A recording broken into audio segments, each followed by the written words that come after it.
기쁘게 하나님께 예배를 드릴 수 있어서 너무 감사합니다.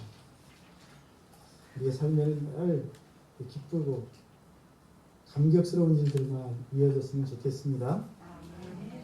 그런데 우리의 삶에는 다양한 상황들이 펼쳐집니다. 우리가 살다 보면 기쁜 일들도 있지만 때로는 어려운 상황에 직면해서 고민을 해야 할 그런 순간들도 많습니다. 그리고 그것은 자연스러운 일입니다. 나에게만 그런 어려운 일, 그런 고민을 해야 할 순간이 찾아오는 게 아니고 모든 사람들에게 다 찾아옵니다. 왜냐하면 우리가 걸어가는 인생이라는 것은 지구가 태양의 주위를 도는 것처럼 정해진 궤도를 따라 그렇게 걸어가는 인생이 아니기 때문입니다. 짧은 세계를 살아가는 우리 앞에는 수많은 갈림길들이 나타나죠. 그리고 우리가 그 갈림길 앞에 설 때마다 우리는 그 많은 길들 중에서 어느 하나를 선택해야만 합니다. 쉬운 일이 아니죠. 많은 길들 중에서 다른 길들은 버려야 하고 그 중에 하나만을 선택해야 합니다. 고민이 되고 걱정이 되는 일이 아닐 수가 없습니다. 또한 어떤 길이 더 확실하고 어떤 길이 더 안전하고 어떤 길이 정말 보람된 길인지 선택의 순간에는 확인할 수가 없기 때문입니다. 그런데 여러분 갈림길에 서서 어느 한쪽 길을 선택해야 하는 일보다 여러분 더 어려운 일이 있습니다. 그게 뭔지 아십니까? 그 길은 막다른 길입니다.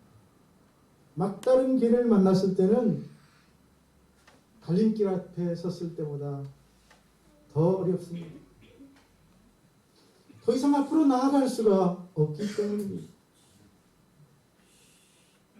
막힘이 없는 길인 줄 알고 왔더니 꽉 막혀서 더 이상 앞으로 한 발자국도 나갈 수가 없습니다.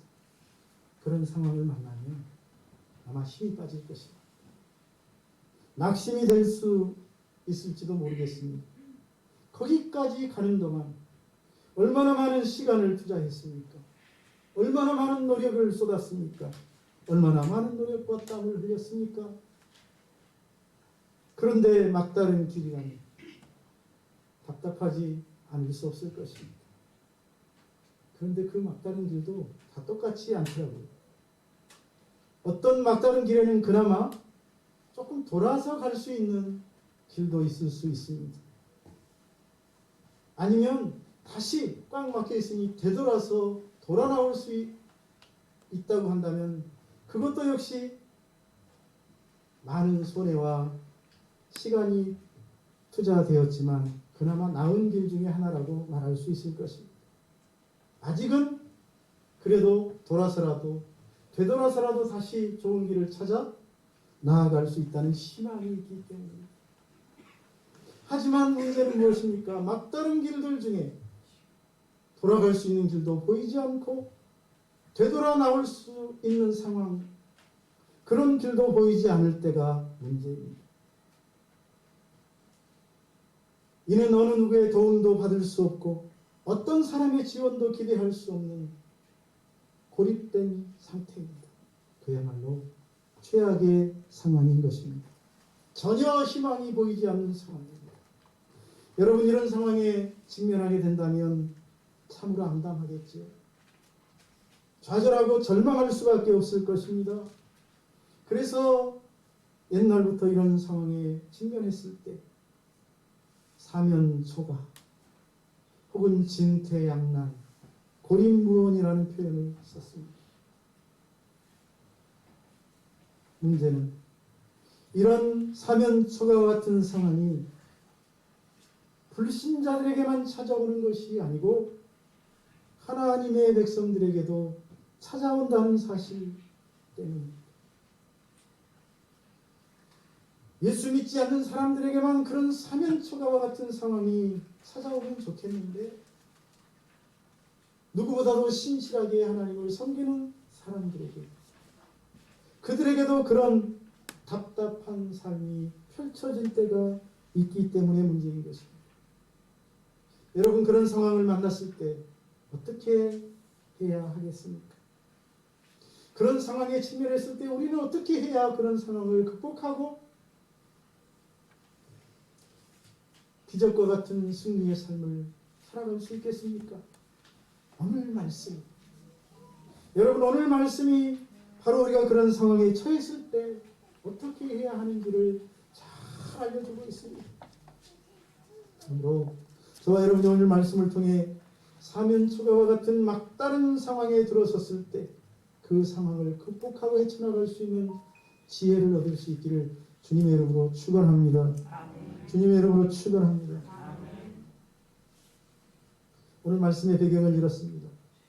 애굽 땅에서 애굽 왕 바로의 종으로 전락하여 갖은 학대와 노역에 시달리던 이스라엘 백성들이 놀랍게도 하나님의 은혜로 하나님이 보내신 모세를 통해 바로의 손에서 풀려나 애굽을 탈출하게 되었습니다. 어떤 민족도 한 민족의 지배 아래서 이렇게 탈출한 역사가 없는데 이스라엘은 하나님의 놀라운 역사로 바로 왕의 손에서 풀려난 것입니다. 하나님이 이스라엘 자손들을 바로의 손에서 풀어주시기 위하여 애굽 땅에 갖가지 재앙을 내리셨습니다. 모세가 바로 왕 앞에 가서 지팡이를 던졌더니 뱀이 됩니다. 꼬리를 잡으니 다시 지팡이가 됩니다. 바로의 술사들도 같이 그 모습을 보고 지팡이를 던지니 뱀이 됩니다. 그런데 놀라운 것은 모세가 던진 지팡이가, 그 지팡이가 뱀으로 변한 그 뱀이 애굽 술사들의 뱀을 다 잡아먹습니다. 뿐만 아닙니다. 모세가 손을 품속에 넣었다가 꺼내보니 문둥병이 바랍니다. 그리고 다시 넣었다가 빼보니 손이 멀쩡합니다. 이런 이적은 물론이요, 애굽의 모든 물들이 피로 변하는 기적, 개구리가 창궐하고 이와 파리가 들끓는 재앙,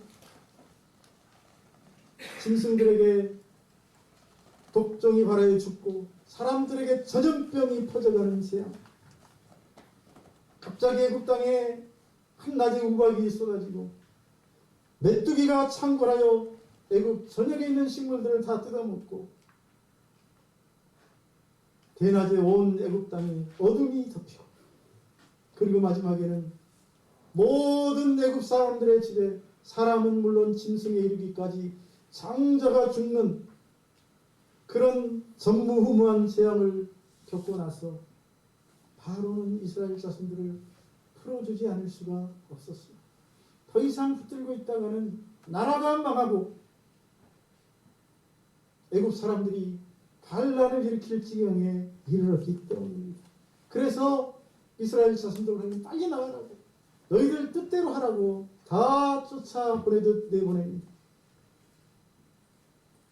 하나님이 이렇게 이스라엘 백성들을 바로의 손에서 구원하시고 건져내시고 그들을 그 이후에도 버려두지 아니하시고 친히 그들과 함께 하시면서 그들을 일일이 그들의 발걸음을 인도해 가셨습니다. 오늘 말씀 앞장인 13장 1절로 22절을 보면 여호와께서 그들 앞에서 가시며 낮에는 구름 기둥으로 그들의 길을 인도하시고 밤에는 불 기둥을 그들에게 비추사 낮이나 밤이나 진행하게 하시니 낮에는 구름 기둥, 밤에는 불 기둥이 백성 앞에서 떠나지 않았다고 말하고 있습니다. 여러분, 이 말씀은 하나님이 그들과 함께 하시며 그들을 친히 인도하셨다는 말씀입니다. 여호와께서 그들 앞에서 가셨다. 낮에는 구름 기둥이 인도하고 밤에는 불 기둥이 그들에게 비추었다. 하나님이 친히 그들을 챙기시고 인도하시는 그런 모습을 말하고 있는 것입니다. 그렇습니다, 여러분. 우리 하나님은 이스라엘 백성들과 함께 하시면서 친히 그들을 인도하시는 분이십니다. 또한 하나님은 이스라엘 백성들이 나아갈 방향과 그들이 어느 길로 가야 할지까지도 다 알려주셨습니다. 출애굽기 13장 17절로 18절. 바로가 백성을 보낸 후에 블레셋 사람의 땅의 길은 가까울지라도 하나님이 그들을 그 길로 인도하지 아니하셨으니 이는 하나님이 말씀하시기를 이 백성이 전쟁을 하게 되면 마음을 돌이켜 애굽으로 돌아갈까 하셨습니다. 그러므로 하나님이 홍해의 광야길로 돌려 백성을 인도하시네. 여러분, 여기 이 말씀에 두 가지의 길이 나옵니다. 블레셋 사람의 땅의 길과 홍해의 광야길이 나오죠. 블레셋 사람의 땅의 길은 무엇입니까? 애굽에서 가나안 땅으로 올라가는 그 노정에 지중해 해안을 따라 올라가는 길이 있습니다. 그 길이 블레셋 사람의 땅의 길입니다. 블레셋 사람들이 해양 족속이라서 다른 지방에 살다가 그 해안가로 들어와서 그 땅을 차지하고 살고 있었습니다. 그들은 강한 민족이었습니다. 철기 문화를 가진 족속이었기 때문입니다. 하지만 홍해의 광야길은 무엇입니까? 저 지중해 바로 아래쪽에서 이스라엘 자손들이 오히려 남서쪽으로 내려가서 홍해를 건너 저 시나이 반도를 돌아 광야길을 돌아 올라가는, 한참 돌아가는 길입니다.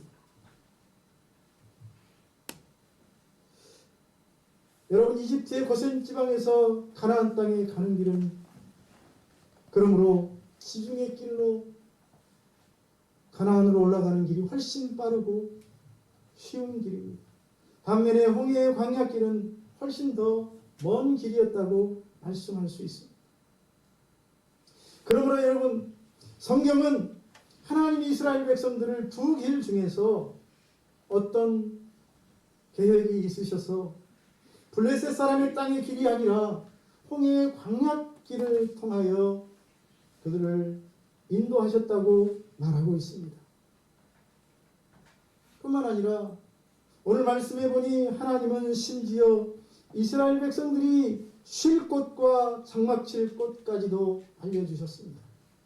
읽지는 않았지만 1절로 2절에 보니 여호와께서 모세에게 말씀하여 이르시되 이스라엘 자손에게 명령하여 돌이켜 바다와 믹돌 사이에 비하히로다 곧 바알스본 맞은편 바닷가에 장막을 치게 하라. 천막을 칠 자리까지 그들이 그곳에서 머물 곳까지 미리 지정해 주셨다고 말씀하고 있는 것입니다. 여러분, 신명기 1장 33절에 가면 이스라엘 백성들에게 갈 길을 알려주시고 그들이 장막 칠 곳까지 지정해 주시는 이런 하나님의 역사에 대하여, 이런 하나님의 섭리에 대하여 더 직접적으로 말해주고 있습니다. 그는 너희보다 먼저 그 길을 가시며 장막 칠 곳을 찾으시며 밤에는 불로 낮에는 구름으로 너희가 갈 길을 지시하신 자이니라. 여러분, 무슨 말입니까?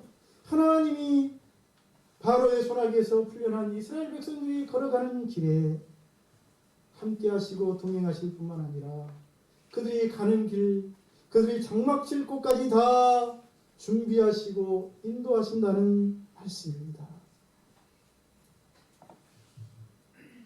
여러분, 지금 신명기 1장 33절의 이 말씀은 모세가 이스라엘 백성들과 무려 40년이라는 광야 생활을 한 후에 이제 하나님의 부름을 받기 전에 이스라엘 자손들에게 남기는 마지막 설교요 유언과도 같은 말씀입니다. 여기서 모세는 그는이라고 말하고 있는데 바로 여호와 하나님을 말하는 것이죠. 모세는 광야 40년 동안 하나님 이스라엘 자손들보다 돌이켜보니 먼저 가셨고, 광야 40년을 회상해보니 하나님이 그들을 위하여 미리 장막 칠 곳을 준비하셨고, 밤낮 그들이 가야 할 곳을 지시하신 분이었다고 증거하고 있습니다. 여러분, 그렇습니다. 하나님은 이스라엘 백성들이 광야에서 생활하는 동안 그들과 함께 하십니다. 그들을 지켜주시는 분이십니다. 그들의 안전을 확보하게 하여 그들보다 먼저 가시는 분이요, 그들을 보호하기 위하여 머물 곳까지도 세밀하게 준비하시는 분이십니다. 그래서 이런 하나님을 여호와 이레의 하나님이라고 부르지 않습니까? 여러분, 그런데 수천 년 전 저 황량하고 위험한 광야에서 이스라엘과 함께 하시면서 그들을 인도해 주셨던 하나님, 친히 그들이 갈 길을 지시하시고 그들이 머물 곳을 예비하셨던 하나님의 이런 섭리, 오늘날 택한 백성들과 함께 하시고 당신의 자녀들을 인도하시며 친히 그들의 갈 길과 쉴 곳과 머물 곳까지도 미리 준비하시는 하나님의 모습을 잘 보여주고 있습니다. 다시 말씀드리면 하나님은 오늘도 저와 여러분 모두와 함께 하시고 우리의 삶을 인도하시는 분이라는 사실입니다. 이 사실을 믿으시기를 주의 이름으로 축복합니다. 하나님이 나와 함께 하시고 내 삶을 인도하신다는 사실을 믿으시기를 축복합니다. 올해도 우리 하나님이 우리가 가는 길, 심지어 우리가 잠시 쉬는 곳까지도 친히 주장하시고 인도하실 것입니다. 우리가 할 일은 하나님이 우리에게 주신 길을 걸어갈 때, 하나님이 우리에게 머물 곳을 주실 때 감사하고 하나님께 찬양을 드리는 일인 줄로 믿습니다. 그런데 여러분, 우리를 인도하시는 하나님의 인도하시는 다 뜻이 있다는 사실입니다. 왜 이스라엘 자손들을 가까운 길인 블레셋 사람의 땅의 길로 인도하지 아니하고 홍해의 광야 길로 인도하셨습니까? 17절은 이렇게 말하고 있습니다. 이 백성이 전쟁을 하게 되면 마음을 돌이켜 애굽으로 돌아갈까? 그들이 다시 애굽으로 돌아가 바로의 종이 될 것을 걱정하셔서 염려하셔서 그들을 가까운 길인 블레셋 사람의 땅의 길로 인도하지 않으시고 홍해 광야길로 올리셨다는 말씀입니다. 아까 말씀드린 것처럼 그 당시 블레셋 사람들은 어떤 족속입니까? 철기 문화를 가진 족속이라고 말씀드렸습니다. 그러니 그들은 강하고 그들과 싸우기에는 두려울 수밖에 없습니다. 이스라엘 자손들은 군대가 아니었어요. 노예 생활하다가 막 훈련한 백성이라서 오합지졸 것 같습니다. 그러니 블레셋 사람과 싸울 수가 있습니까? 근처만 가도 겁이 나서 다시 돌아가자고 소리를 지를 게 합니다. 그래서 하나님이 다 계획이 있으셔서 비록 멀고 험한 길 같지만 그들을 홍해 광야길로 돌리신 것입니다. 그런데 출애굽기 14장 3절 4절은 하나님이 왜 이스라엘 백성들에게 비하히롯 앞에서, 즉 바알스본 맞은편 바닷가에 장막을 치게 하셨는지도 알려주고 있습니다. 장막을 치게 하신 것도 다 뜻이 있고 이유가 있다는 말씀입니다. 여러분 들어보십시오. 바로가 이스라엘 자손에 대하여 말하기를 그들이 그 땅에서 멀리 떠나 광야에 갇힌 바 되었다 하리라. 내가 바로의 마음을 완악하게 하는즉 바로가 그들의 뒤를 따르리니 내가 그와 그의 온 군대로 말미암아 영광을 얻어 애굽 사람들이 나를 여호와인 줄 알게 하리라. 하나님, 홍해 앞에는 홍해 바다가 가로막고 있고 그리고 뒤에는 애굽 군대가 몰고 오면 피할 수 없는 그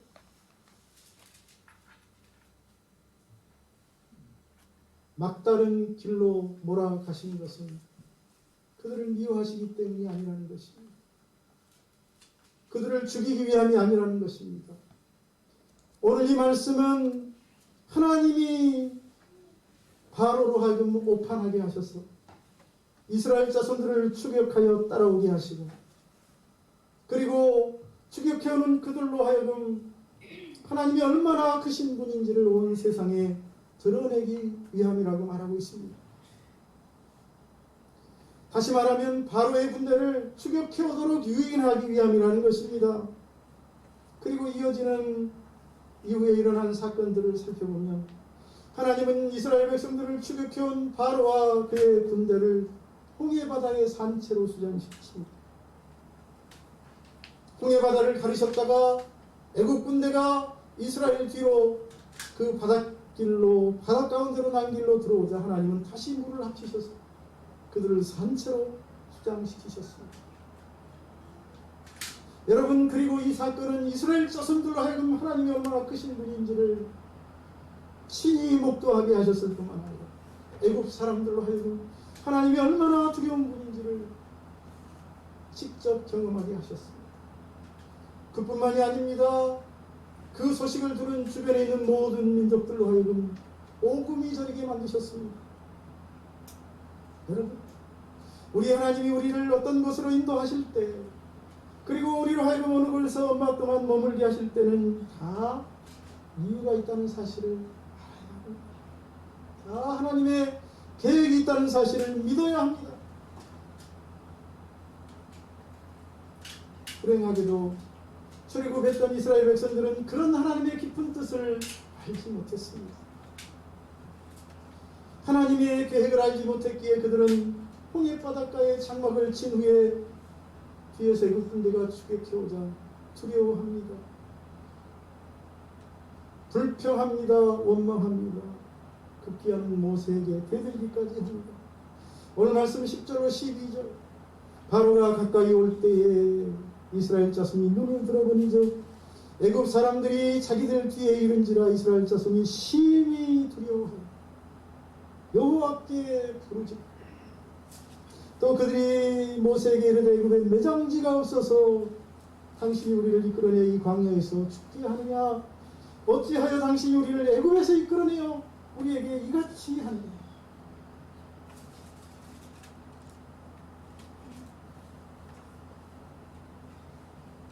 여러분, 왜 이런 두려움이 찾아오고 왜 이런 불평과 원망이 터져나오는 것입니까? 하나님의 뜻을 알지 못하기 때문입니다.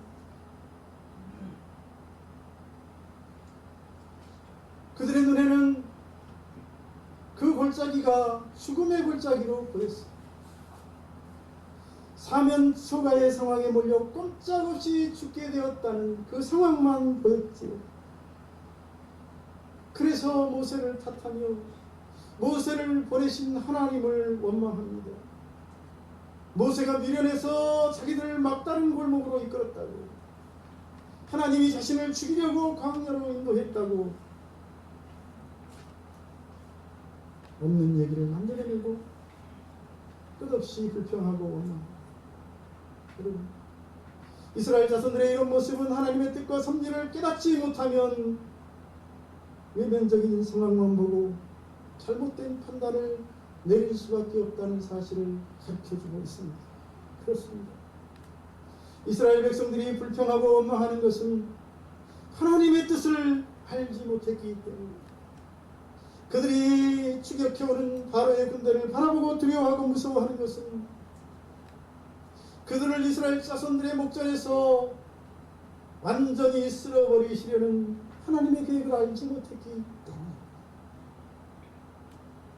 하지만 하나님의 뜻을 알고 하나님의 계획을 보는 사람들은 그런 상황에 몰려도 불평하지 않습니다.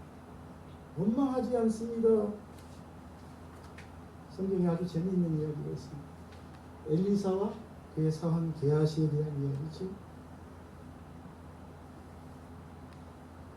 엘리사 선지자가 북이스라엘에서 활동하던 시대에 북이스라엘의 대적인 아람이라는 나라, 아람 왕이 이스라엘을 어떻게든 공격하려고 했습니다.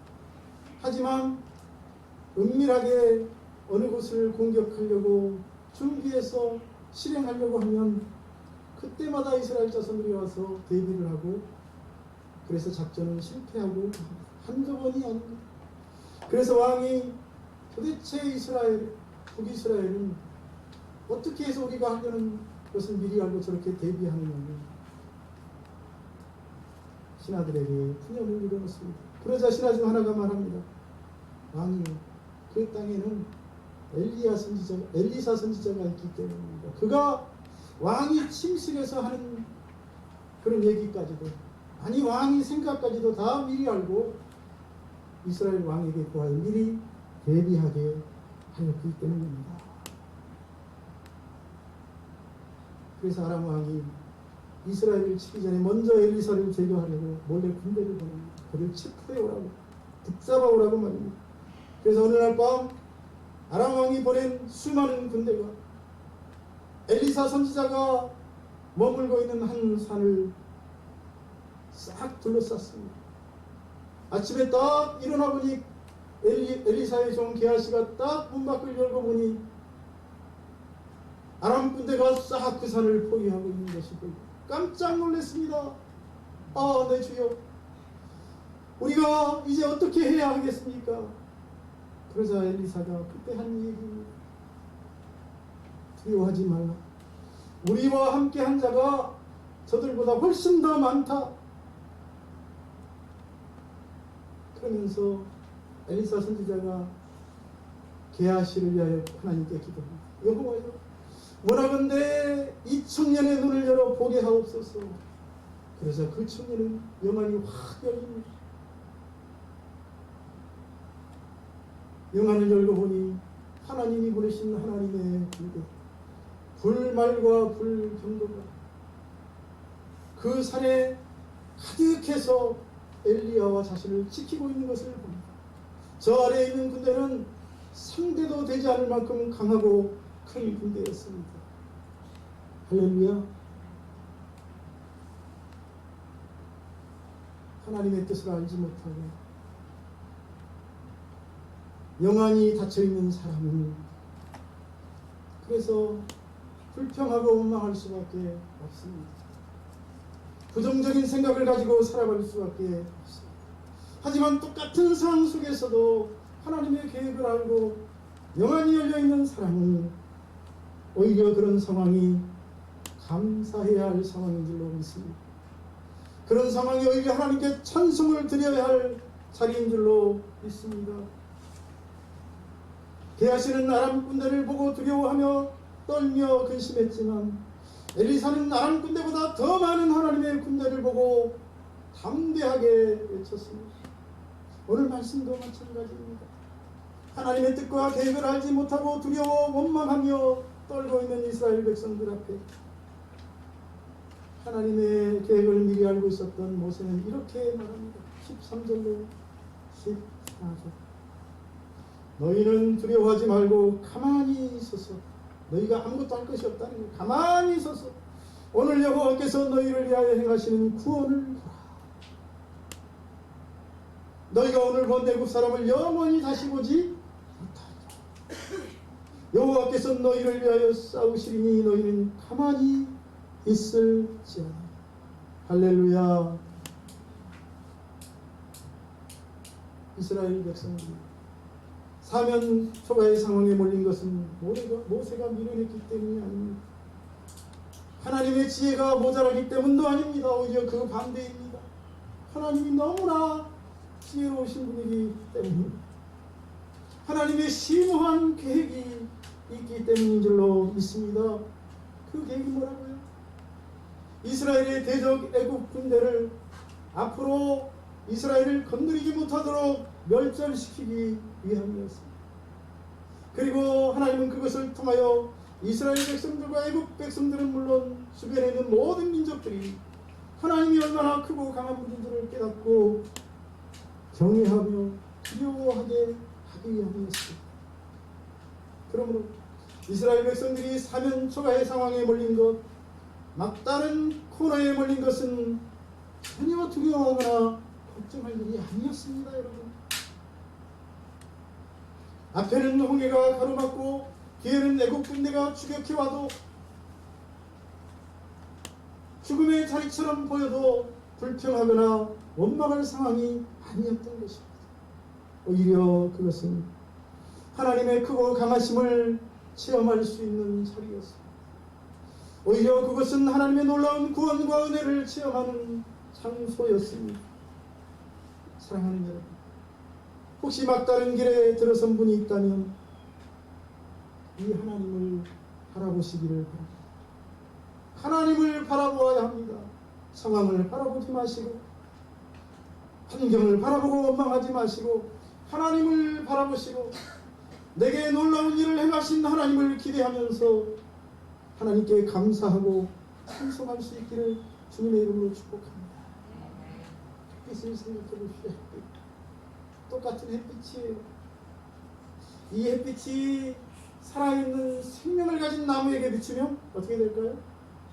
나무는 점점 싱싱해집니다. 더 푸르게 자랍니다.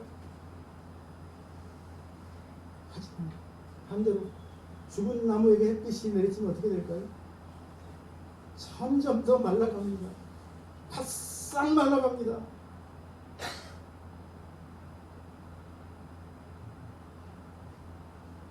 물도 마찬가지죠. 생명을 가진 것들에게, 식물에게 물을 조금씩 주면 어떻습니까? 시들었다가도 벌떡 일어나요. 그죠? 이파리가 다 가라앉았다가도 물만 주면 다시 회복됩니다. 그런데 여러분, 죽은 식물에게 물을 줘보십시오. 어떻게 될까요? 썩어버립니다. 여러분, 마찬가지입니다. 생명을 가슴속에 품고 살아가는 하나님의 사람들에게 막다른 길은 믿음이 성장하고 하나님의 놀라우심을 체험하고 하나님의 살아계심을 확인할 수 있는 자리이지만 생명을 품고 살아가지 않는 사람에게 그 자리는 멸망의 자리요, 죽음의 자리요, 패배의 자리입니다. 여러분, 저와 여러분은 생명을 품고 살아가는 하나님의 귀한 자녀인 줄로 믿습니다. 그러니 막다른 길도 죽음의 자리가 가집니다. 어떤 자리라고요? 하나님이 영광 받으시기 위하여 만드신 자리인 줄로 믿습니다. 2022년 저는 우리 성도님들의 영혼이 활짝 열리기를 바랍니다. 그리하여 하나님의 뜻과 섭리를 깊이 있게 깨달을 수 있기를 바랍니다. 혹시 막다른 인생길, 되돌아갈 수 없는 인생길에 서 있다 할지라도 하나님을 바라보고 하나님이 행하실 놀라운 일을 기대함으로 기적의 하나님, 크고 강하신 하나님을 체험하는 한 해가 되시기를 주의 이름으로 축원합니다. 살아계신 하나님, 막다른 인생길 앞에 섰을 때 우리는 두려워하고 불평하고 원망을 쏟아놓기 쉽습니다. 하지만 그것은 우리가 하나님의 뜻을 알지 못하고 우리의 영혼이 닫혀있기 때문이라는 사실을 말씀을 통해 발견하게 하시니 감사합니다. 오히려 하나님 우리에게 복을 주시고 우리에게 놀라운 일을 행하시고 우리로 하여금 살아계신 하나님을 만나게 하시려고 우리의 삶에 그런 자리를 마련하셨다는 사실을 깨닫게 해주시니 감사합니다. 올 한 해 우리가 인생길을 달려갈 때 어떠한 상황에 처하든지 어느 길을 걷든지 항상 하나님을 바라보며 감사하고 찬송하며 달려가는 한 해가 될 수 있도록 역사하여 주옵소서. 예수님의 이름으로 기도하옵나이다.